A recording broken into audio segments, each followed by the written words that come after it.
Good evening, everybody. I'm Harry Fisher. I'm the chair of the Board of Estimate. And it is 6:31, and I'm calling to order the regular meeting of the Board of Estimate and Taxation for Monday, February 26. Would everybody stand and please face the flag?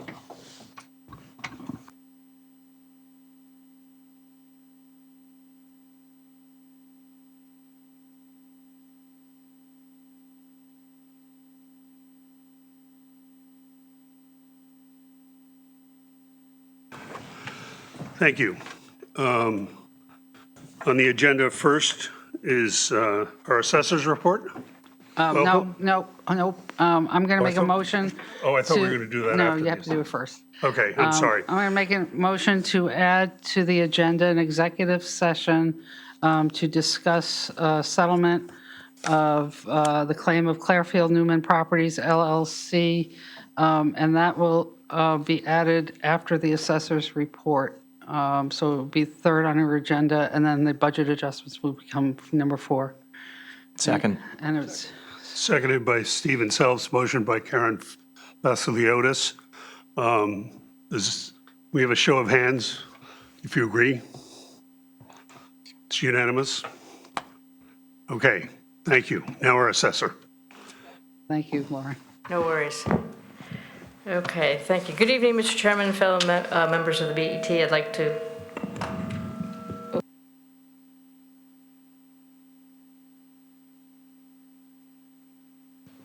I did. Okay.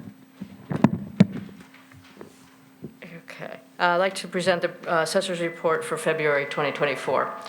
Oh, this one has back too. Okay, sorry. I signed the grand list on January 30th. Notices went out, and they were sent out by Quality Data Services to all property owners that had a change in assessment. The Board of Assessment Appeals filing period was from February 1st to February 20th. To date, we have 87 appeals against the 2023 grand list. They were 7 personal property, there's 17 commercial, and 63 residential tax appeals to the Board of Assessment Appeals. The Board of Assessment Appeals?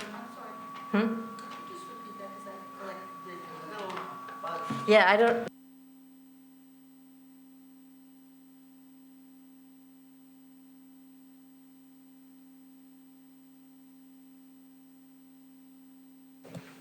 Testing. Want to try this one? There we go. I know one of them works. So I went through this. How's that? Better? Okay. There's no reverb? Feedback? Okay. All right. I'll start over. Signed the grand list on January 30th. All notices where there was a change in assessment were sent out by Quality Data on January 30th as well. The Board of Assessment Appeals applications were due by February 20th. To date, there was 87 total appeals filed to the Board of Assessment Appeals. 7 were personal property, 17 were commercial properties, and there's 63 residential properties. Last year they had 80 appeals before them, so it's about the same amount. They will be meeting. They will be having their hearings on March 4th. They're going to try to do this and accommodate everything in one day. If not, they will hopefully finish by the end of that week. But because there's only 80, Jeff Reardon, the chairman of the Board of Assessment Appeals, thought that they could probably finish all the hearings in one or 2 days. Okay. In addition to my report, I also put in the totals for the grand list of 2023 in comparisons in my report, and compared those. You'll see the comparisons to the 2022 grand list. So if there's any questions, please let me know. I estimated the reduction to the grand list by the Board of Assessment Appeals at $85 million. I'm assuming that should be sufficient. If it's not, I doubt it wouldn't be. Okay. In addition, we are currently accepting the applications for the Senior and Disabled Tax Relief Program.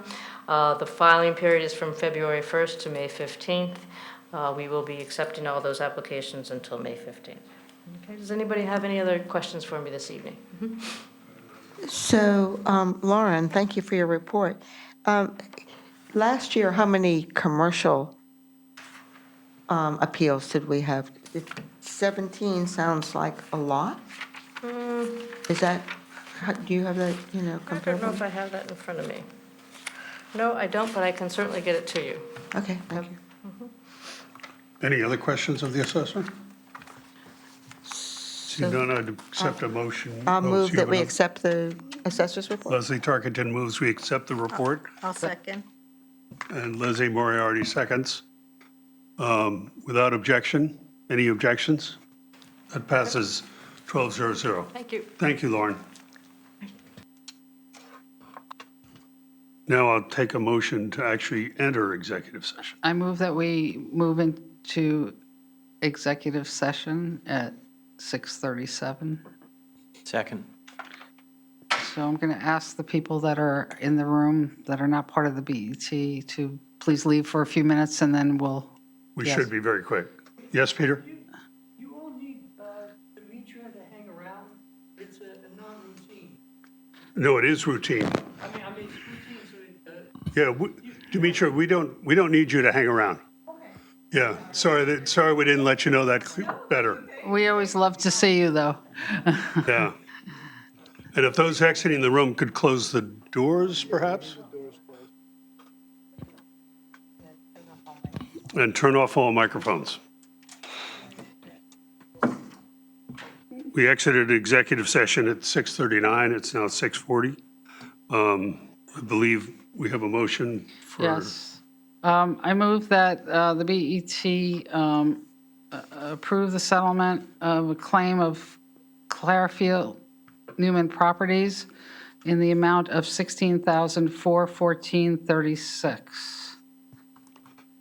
Could I have a second? Steve Self seconds. Karen Fasiliotis moves. Is there any discussion? See none. Is there any objection to the appropriation of $16,414.36? See no objection. Passes unanimously. Can I just clarify, that comes from the risk Yeah, fund? risk fund, yes. It's not Comes an out of the risk appropriation. fund, yes. Okay, we'll now move to the next item on our agenda, which is requests for budget adjustments. We have two routine applications. If Karen, you could read these, please. Yes, the first one is PD2, Police, in the amount of $11,460, approval to use for a feasibility study. And the second is HS1, Human Services, in the amount of $73,169, approval to use monies from the opioid settlement fund. And I move these two items for approval.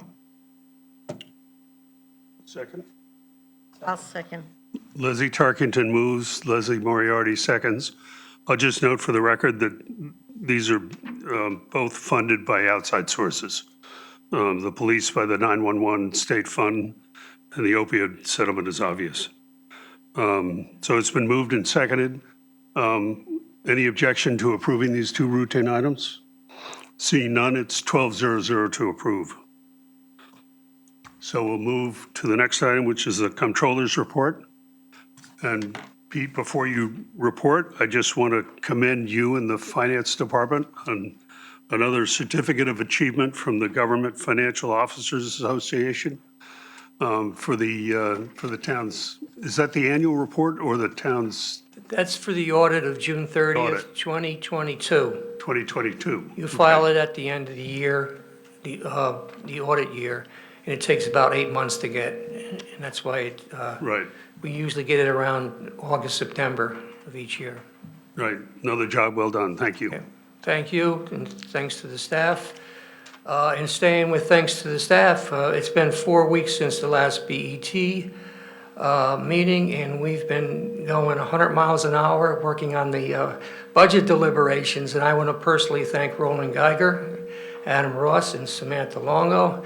And they should get home early and rest up for tomorrow.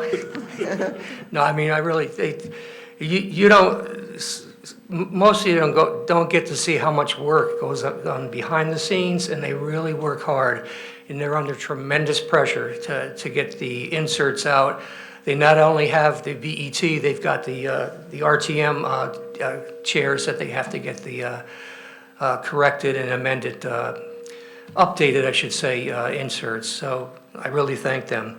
And I'll just note that last year you were working on the fiscal '23 audit. Last week, rather. You were working on the fiscal '23 Yeah, audit. we're almost So, finished. We in the were midst of trying to that. get it out for this Thursday. We do have a backup in case it floats past Thursday for an extension. We're done internally, and it's basically a peer review. The partners are looking at the document. So it'll be ready for the audit in the BET approvals next month. Terrific news. And I just have one more, not a comment, but a suggestion is the annual reports are out there. Samantha did not get any responses directly, but I understand everybody's busy with the budget, and I know that there's a couple of edits that have to go into it. So after tomorrow, or hopefully not Wednesday, but in the next week or two, if you could just take a look at the annual reports and just send them to the edits to Samantha. And I will take any questions on the controller's report or the treasurer's report, which is up next. Any questions of the controller's report? Yeah, Scott? Yeah, I just noticed that this is the written commentary. I just noticed that at page 4, the last sentence is cut off. It looks like we're missing page 5. It's on the back. Where? Oh, there's no, I have a page 5. Vanguard will have custody of- Does everybody else have it? I have a blank page too. Okay. I It's was just- online for you to read. All right, so it's on some of them. Okay, Yeah. sorry. I didn't have your You're only signed. missing custody of OPEB assets in the self-managed account for as long as needed until the town is ready. And your signature. Very important. I don't know how I got it and you didn't get it. Okay, no, it's all right. If other people have it, I'm okay. Rank. Any other questions on the controller's report? I'd take a motion to accept the controller's report. So moved. I'll Leslie second. Tarkenton moves. I'll Leslie second. Moriarty seconds. Is there any objection to the acceptance? Seeing none, it's 12:00. So we'll move on to the treasurer's report, Yeah, please. I basically don't have any updates. We cover this monthly at the Investment Advisory Committee, so I'll take any questions on the treasurer's report. Any questions on the treasurer's report? Seeing none, I'll take a motion to I'll move accept. that we accept the treasurer's report. Leslie Tarkenton moves. I'll second. Leslie Moriarty seconds. Any objection to accepting the treasurer's report? Seeing none, 12:00. Thank you. There is a check mark next to the BET Standing Committee Report for Investment. We're going to defer that to item 10, where we're talking about OPEB, because that's what she's going to be talking about. So we'll save our energy there. Under item 7, there's nothing checked. Under item 8, I'm going to just call everybody's attention on CMS to yet another evening meeting tomorrow at 6:30. I'll try to get a Zoom link out for that because I know that there should be a Zoom link for it. The committee is trying hard to get the 119 odd million deck down to 112. I've got all sorts of email in my inbox with value management options, which I haven't had a chance to look at, but we'll try to before tomorrow evening. But I've really been looking to the committee to be making decisions on those items and then really monitoring it on the behalf of the BET. Next is Julian Curtis, and I got information late today from the chairman of the committee, Bill Kelly. The budget for the current projects is $2.1 million, and the estimate by the architect is we're over that by $1.25 million. So we can expect the Julian Curtis or Building Committee or Greenwich Public Schools to be coming in looking for more money just for the elevator, front entrance, ADA bathrooms, ADA doorways. Doorways would be one classroom for each grade. ADA bathrooms would be just one for each sex on each of the 2 floors. But the scope has increased to add a temporary handicap drop-off spot on the north side of the building. So that's an update from Julian Curtis. Stephen, if I could ask you to give us a quick update on Old Greenwich, please. Mr. Chair, before you leave Julian Curtis. Certainly. I think timing-wise, depending on when they need this funding, it would be optimal if the Board of Ed could act so we could include the scope discussions and the change in budget in this current year's budget cycle. It would take them to act over the next couple of weeks before our March 27th deadline, but that timing would be preferential potentially than an additional appropriation if they don't need the money before July. Just a suggestion. No, they don't need the money before July, certainly, because it's unsure whether any of that work's going to start before the summer of '25. But I'll comment back to schools. Any other comments?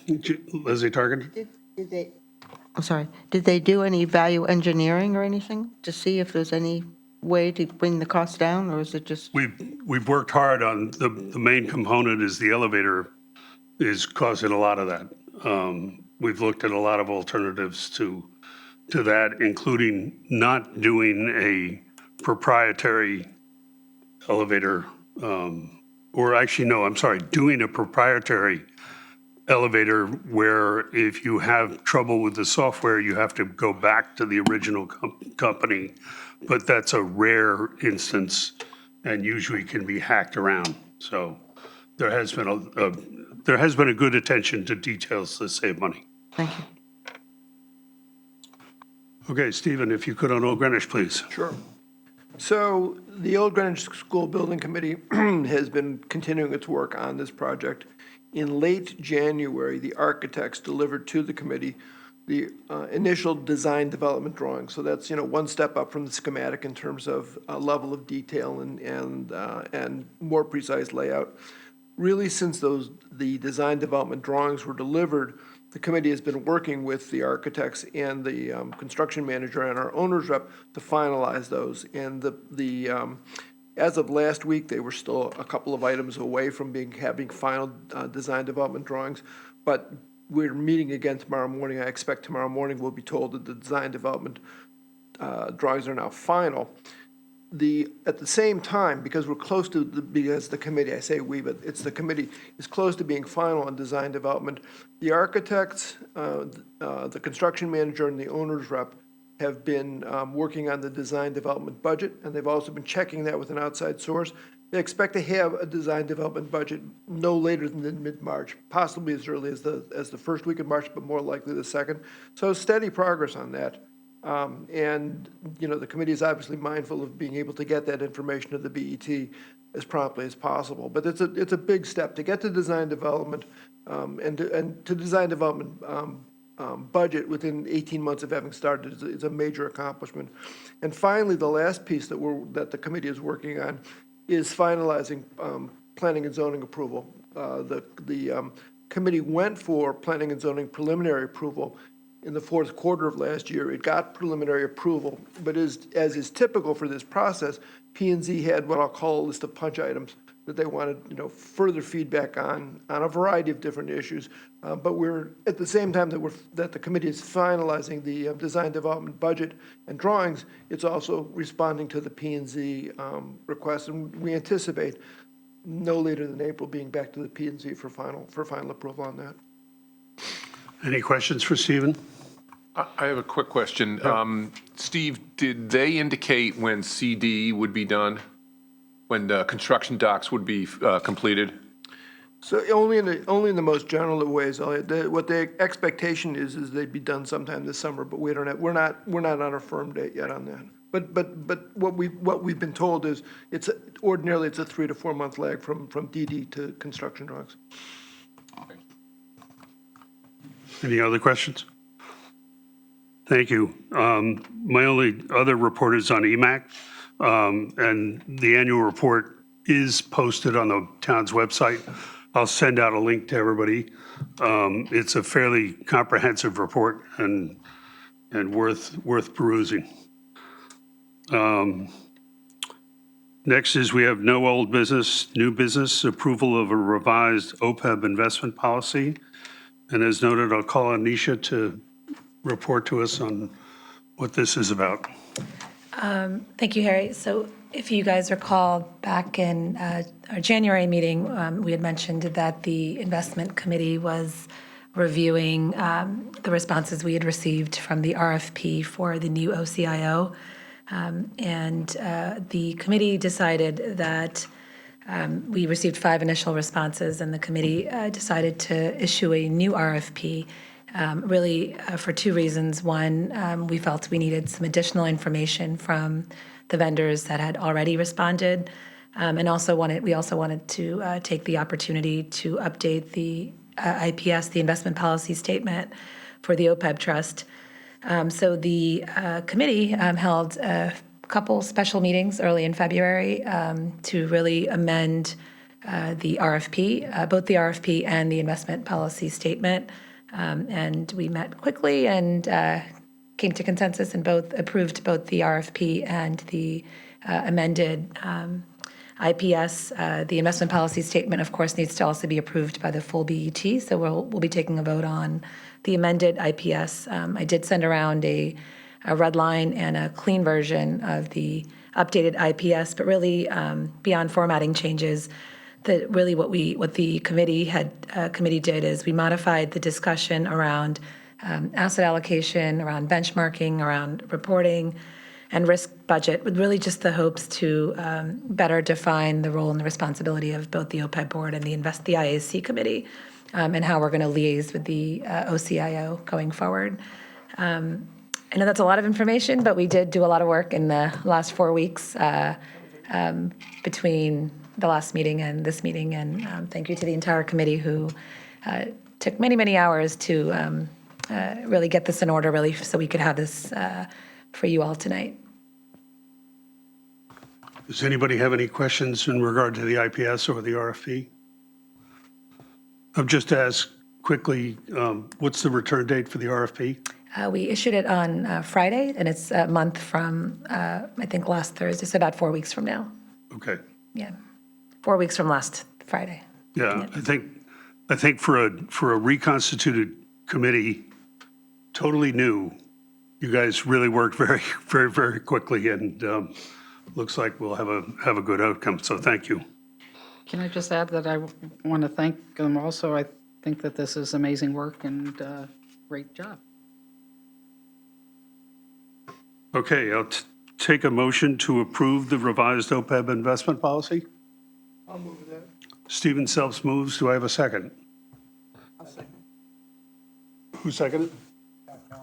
Scott Kalb. Okay. It's been moved and seconded to accept the approved OPEB policy, which is in our agenda packet. I think we can do this on our usual note. Any objections to approving that? Or do we want to have a record vote?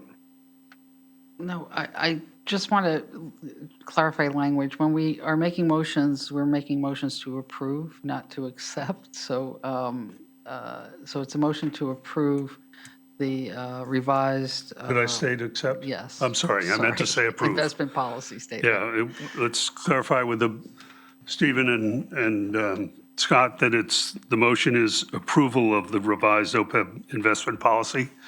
As long as you accept that change to the motion. That was my understanding, Mr. Chairman. Okay, very good. Any objection to approving the IPS? Seeing none, we have a 12-0-0 vote. And thank you again.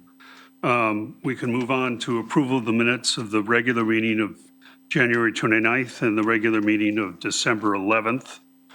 I think we ought to probably do these separately, just to be clear. So I'd take a motion to approve the minutes of December 11th, 2023, please. Leslie Tarkington moves. Second. Leslie Moriarty seconds.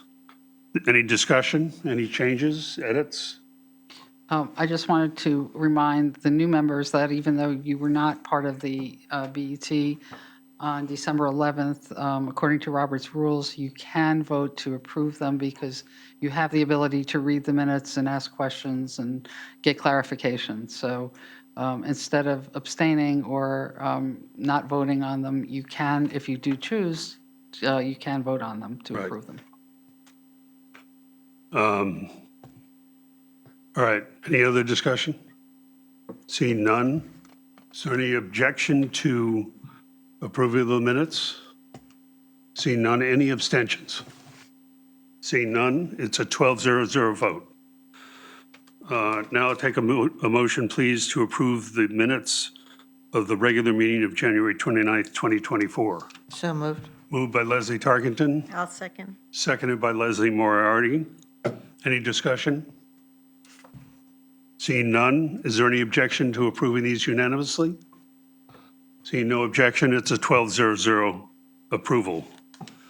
I don't have a chair report except to reiterate what Pete said about the annual report. We expect to take that up at the second read at our meeting on March 7th, which comes up fairly quickly. So if you do have any edits or anything, please, as he requested, get them to Samantha. That's all I have. So I'll take a motion to adjourn. So moved. Scott Calab moves.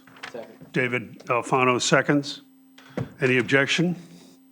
Seeing no objection, we have adjourned at 7:01.